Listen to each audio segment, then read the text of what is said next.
네, 이번엔 예고해드린 대로 박은정 조국혁신당 의원 만나보겠습니다. 안녕하세요. 안녕하세요. 네, 반갑습니다. 먼저 특검 수사 이야기부터 짚어보고 싶습니다. 오늘은 김건희 특검이 김건희 씨 아크로비스타 자택, 그다음에 코바나 사무실 압수수색했고요. 또 김건희 씨 모친, 오빠, 또 김성구 의원 사무실, 양평 자택까지 압수수색을 했습니다. 말 그대로 뭐 전방위적인 압수수색이다 얘기를 할 수 있을 것 같은데 예전에 검찰에서는 증거 불충분으로 그냥 수사를 하지 않았었잖아요. 근데 지금의 이런 흐름을 보자면 제대로 수사를 하고 있다 이렇게 판단을 해볼 수가 있을까요? 어떻게 보시나요? 네, 김건희 특검은 지금 수사 대상이 이제 16개의 범죄들에 대해서 네. 전방위적으로 수사를 하고 있고, 오늘 이제 압수수색 들어간 곳은 양평고속도로 관련해서 지난번에 그 김성교 의원이나 뭐 원희룡 전 장관 등등에 대해서 출국 금지를 했었습니다. 그렇죠. 그리고 나서 이제 이번에는 이제 물적 증거를 확보하기 위한 수순이고요. 네. 이제는 아마 그 해당 대상자들에 대한 소환 조사 이렇게 절차적으로 진행이 될 거라고 생각합니다. 네. 8월 6일에 이제 김건희 씨가 소환해서 조사를 하기로 했는데 그 전까지 그렇다면 다양한 퍼즐들을 다 맞추는 작업이다 이렇게 볼 수 있는 건가요? 네, 그런 작업들이고 충분히 증거를 확보한 다음에 네. 아마 김건희 씨에 대한 소환 날짜에 전체적인 조사를 하게 될 것으로 보여지는데 네. 워낙에 이제 범죄 사실이 방대하기 때문에 8월 6일 1차 소환 당시에는 네. 기존에 이제 수사가 전부 좀 완료가 된 마무리가 된 뭐 명태균이라든가 도이치모터스라든가 명품백 등등에 대한 조사를 먼저 하게 되지 않을까. 네. 그리고 나서 이제 영장을 청구하는 그리고 신병을 확보한 다음에 이제 오늘 이제 수사를 그 압수수색한 뭐 양평 고속도로라든가 아니면 삼부토건이라든가 이제 나머지 범죄 사실을 수사를 할 수는 있습니다. 네. 그럼 6일 날 소환 조사에 응한다면 그날 영장을 청구할 가능성도 배제할 수는 없는 건가요? 배제할 수 없다고 저는 생각합니다. 왜냐하면은 각각의 범죄 사실이 좀 중대하고 네. 또 피의자가 그동안 계속해서 수사에 또 비협조하고 또 봐주기 수사를 또 받은 부분들이 있으면서 지금 범행을 부인하고 있는 상황이잖아요. 그렇죠. 그래서 굉장히 그 영장을 청구할 가능성이 높다. 높다. 만에 한해 1차 소환에서 이제 그 조사가 좀 완료가 안 된다면 뭐 두 번째 조사 정도에서는 뭐 신병을 처리를 해야 된다고 저는 생각을 합니다. 네. 늦어도 두 번째는 할 것이라고 그렇습니다. 예상을 하시는 거군요. 네. 알겠습니다. 근데 이제 소환을 앞둔 김건희 씨는 이런 얘기를 했습니다. 혐의를 하루에 하나씩만 조사를 해달라. 6시 전에 맞춰달라. 휴식 시간을 보장해달라. 물론 저는 아직 검찰 조사를 받아본 적은 없지만 제가 만약 조사를 받는다면 이런 여러 가지 조건을 대는 것들이 그렇게 쉽게 할 수 있는 건 아닌 것 같은데 검사 생활을 해보셨으니까 이런 조건들을 대는 그 피의자들이 많지는 않겠죠? 아니요, 저는 24년 동안 검사 일을 하면서 네. 그런 조건을 제시하는 피의자는 본 적이 없습니다. 처음이군요. 예, 네. 특검이 피의자를 조사하는 뭐 시간이나 방식 같은 것은 형사소송법과 법령에 규정된 방식대로 소환을 하는 거라서 조사를 하는 거라서 김건희 씨 측에서 그렇게 요구를 하더라도 특검이 이것을 수용할 가능성은 거의 없다고 보여집니다. 다만 지금 김건희 씨 쪽에서는 이게 건강 이슈를 좀 부각시켜가지고 그 얘기를 하고 있죠. 이거 뭐 소환을 좀 늦추거나 뭐 이렇게 수사를 좀 지연시키려는 그런 전략이 아닐까 네. 생각을 하는데요. 그럼에도 불구하고 특검 쪽에서는 뭐 이런 전략에 대해서 말려 들어갈 필요는 없다고 생각을 합니다. 네. 만약 소환이 된다면 어떤 국민들을 향해서 어떤 메시지를 낼 걸로 보시나요? 아니면 그냥 조용히 들어갈까요? 그러니까 예상을 해보자면. 윤석열 전 대통령 같은 경우에도 국민들을 향한 뭐 반성이라든가 사과 이런 메시지가 전혀 없었거든요. 네. 아마 김건희 씨 같은 경우에도 뭐 더더욱 저는 이런 지금 뭐 그 특검 측에 요구하는 이런 태도로 봐서는 전혀 반성하거나 국민들을 향한 이런 메시지 낼 가능성 없다고 없다. 보여집니다. 소환에 불응할 가능성은 어떻게 보시나요? 그러니까 윤석열 피의자 같은 경우에도 지난번에도 지하 통로로 뭐 가겠다라든가 뭐 몇 1시간 늦춰달라 네. 이런 얘기도 그런 얘기를 했었고. 했지만은 결국에는 또 그 출석에 응했거든요. 네. 그러니까 김건희 씨 같은 경우에도 만일에 출석에 불응한다면 구속영장이 발부될 가능성을 더 높이는 거예요. 그렇죠. 그래서 본인에게 더 불리합니다. 그래서 출석에 불응할 가능성은 별로 없을 것이다. 네. 8월 6일에 출석은 할 거라고 저는 생각합니다. 네. 그리고 특검에서는 그 전에 충분한 조사를 해놓고 빠르면 당일에도 영장을 청구할 수 있을 것이다 이렇게 보시는군요. 네, 그렇습니다. 알겠습니다. 윤석열 전 대통령 얘기를 좀 해보자면 내란 재판에 이제 재구속된 다음에 3번 연속 불출석했고 말이죠. 사유를 이렇게 얘기했습니다. 건강 문제 외에도 위헌적인 특검법 자체가 불출석 사유다 이렇게 얘기를 하는데, 그래서 그 위헌적인 게 뭐냐 살펴봤더니 검찰에서 특검으로 넘긴 부분, 그다음에 뭐 혐의를 쪼개고 있다. 근데 이런 걸 위헌적이라고 말할 수가 있는 부분일까요? 그건 어떻게 판단을 하시나요? 그러니까 윤석열 피의자 같은 경우에는 그 탄핵 심판 당시에도 그랬고 계속해서 위법 논란을 만들려고 하는 것 같고요. 그래서 이 특검법에 대해서도 뭐 위헌 시비를 하는 것은 위헌법률 심판 제청이라든가 이런 걸 통해 가지고 재판을 좀 지연시키려는, 멈추게 하려는 그런 의도도 좀 있다고 저는 생각을 합니다. 네. 특검법 자체에 대해서 위헌 그 주장은 할 수 있지만 특검법은 그 법조문 자체가 굉장히 촘촘하게 잘 되어 있고 그 공소유지를 누가 할 것인가 아니면은 뭐 수사 대상이나 이런 것들에 대해서는 특검법에서 충분히 저희가 그 적법하게 만들어진 법이기 때문에 네. 위헌 가능성, 위헌 논란은 그냥 피의자 측 주장일 뿐이라고 생각을 합니다. 뭐라 좀 붙잡고 싶은 심정에 이 자체가 문제 있는 거 아니냐 이런 자꾸 핑계를 대는 거겠군요. 네, 그동안 해왔던 뭐 태도의 연장선상이라고 생각합니다. 의원님은 과거에 이제 수사를 많이 해보셨으니까 지금의 어떤 기싸움 국면으로 보자면 이제 윤석열 씨는 어떤 마음가짐으로 지금 수감 생활을 하고 있을 거라고 추측을 하시나요? 좀 기가 빠지고 이제 어떻게 하지 걱정을 하고 있을까요? 아직까지도 빠져나갈 구멍이 있다고 여기고 있을까요? 그러니까 본인이 지금 이제 여러 가지 전방위적인 이제 수사, 그 다음에 또 배우자에 대한 수사, 이것에 대해서 어쨌든 대응을 하려고는 노력을 하겠지만 네. 쉽지 않은 상황인 거거든요, 지금. 그 정도는 인식을 하고 그 정도 있겠죠? 인식은 하고 있을 건데 네. 다만 지금 재판에 나오지 않는 것은 네. 이 재판에 나가봐야 이게 그 뭐 여러 가지 증거 관계상 너무나 뻔한 재판이고 본인에게 뭐 더 이상 득될 게 없다고 생각을 하기 때문에 네. 재판에는 최대한 비협조할 거라고 생각하고요.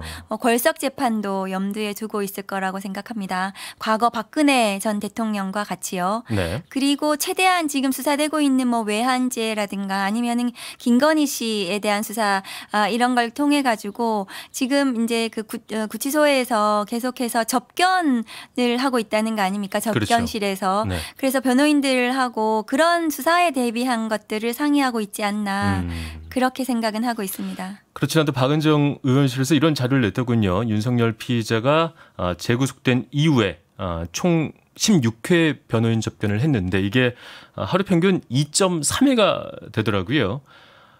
이것도 그렇게 흔치 않은 경우죠? 흔치 않습니다. 네. 변호인 접견은 사실은 이제 시간에 제한은 없는 거고요. 네. 그래서 뭐 하루 종일이라도 그 변호인 그 조력을 이제 받겠다는 건데요. 네. 근데 윤석열 같은 경우에는 뭐 변호사를 뭐 이렇게 마음대로 바꾸고 또 추가하고 이럴 수 있지만 네. 그 일반인 같은 경우에는 경제적인 뭐 여유도 없고 그렇죠. 누가 접견실에 계속 가가지고 변호사들을 바꿔가면서 자기 사건을 상의할 수 있겠습니까? 제가 이 부분을 정확히는 모르는데 그 접견을 하는 것도 변호사분에게 당연히 어떤 지불을 해야 되는 거 아니겠습니까? 그에 대한 노동에 대한 대가를. 그렇습니다. 그렇죠? 그러니까 그 변호인 접견이라는 것도 어쨌든 윤석열이라는 그러니까 그 자기 지위 그동안의 지위에 따라서 굉장히 좀 특혜를 누리는 것이 아닌가 그런 생각이 들거든요. 네.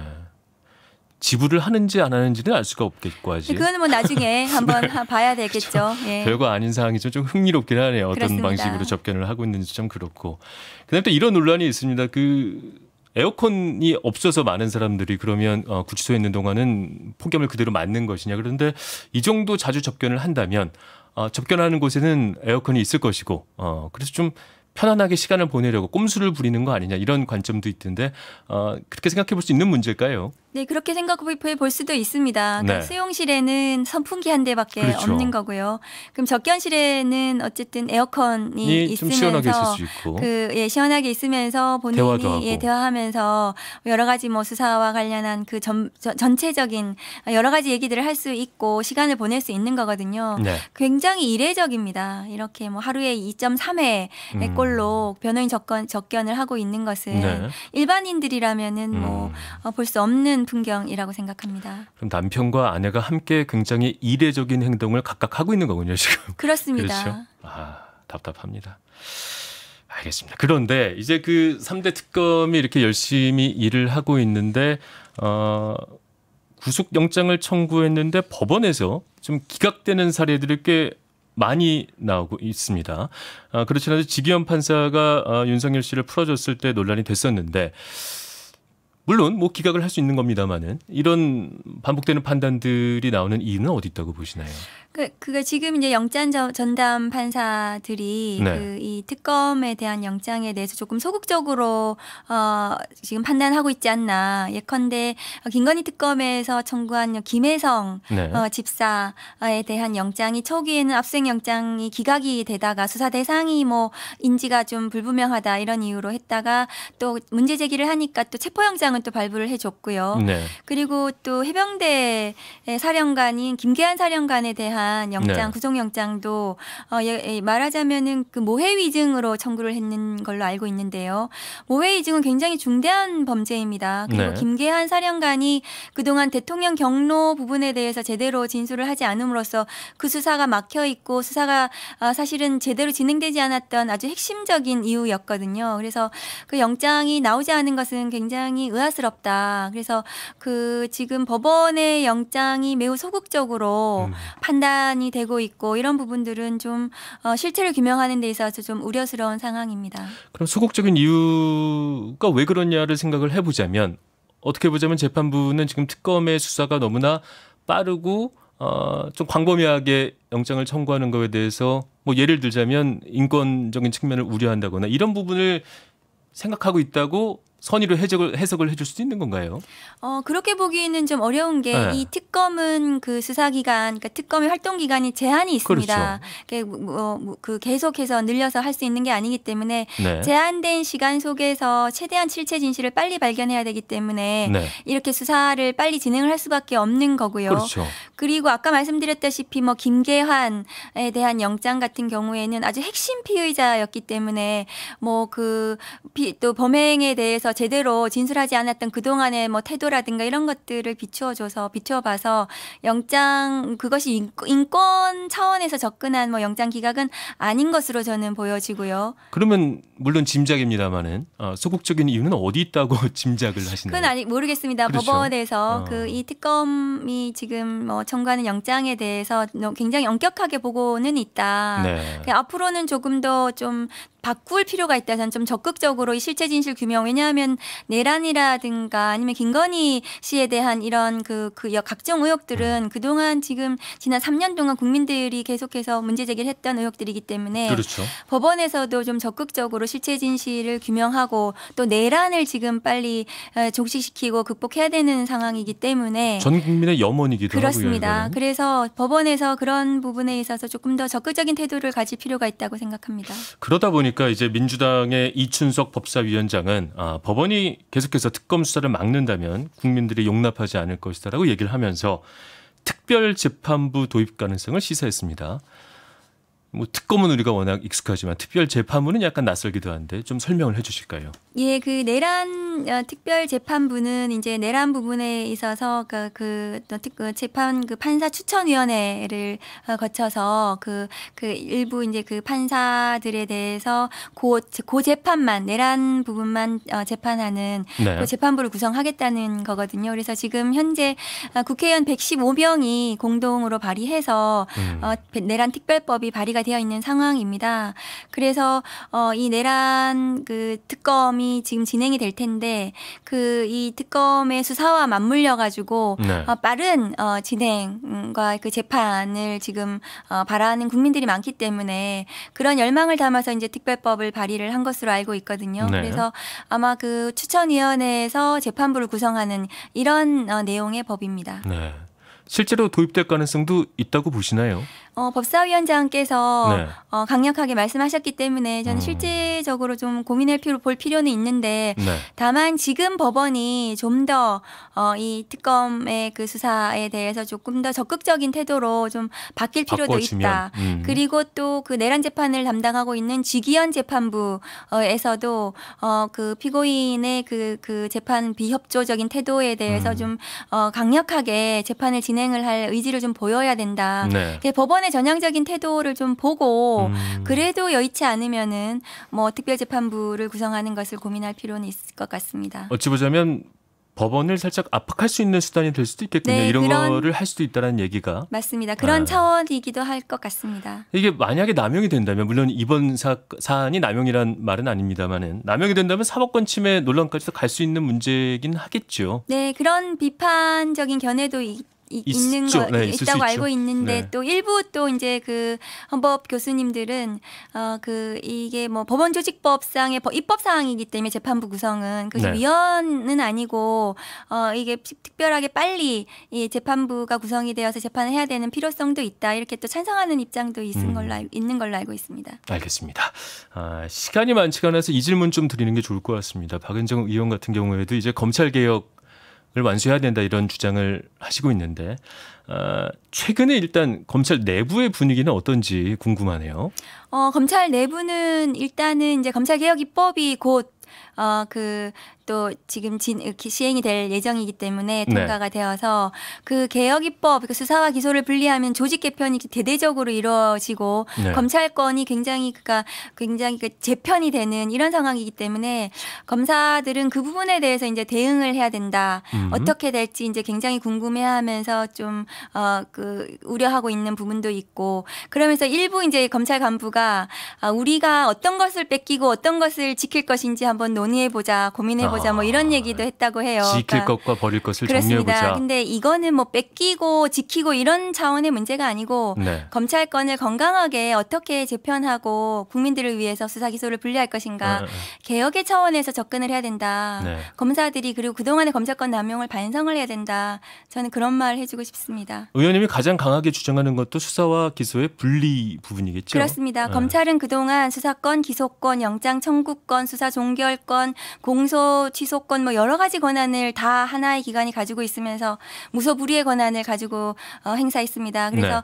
그것을 분산하고 견제하고 그리고 민주적으로 통제받는 것 그것이 검찰 개혁이라고 할 수 있습니다. 짧게 이재명 정부에서는 그 검찰 개혁을 잘 완수해낼 수 있을 거라고 예상을 하시나요? 네, 저는 매우 기대하고 있고 또 네. 그 검찰 개혁 입법에 대해서는 다들 강한 의지를 가지고 계시고 네네. 또 그 정부에서도 하겠다고 말씀하셨기 때문에 저는 연내에는 개혁 입법이 통과되어서 수사 기소 분리라는 개혁이 진행이 될 거라고 생각을 합니다. 알겠습니다. 마칠 시간이 다 됐습니다. 박은정 조국혁신당 의원이었습니다. 잘 들었습니다. 고맙습니다. 감사합니다. 네.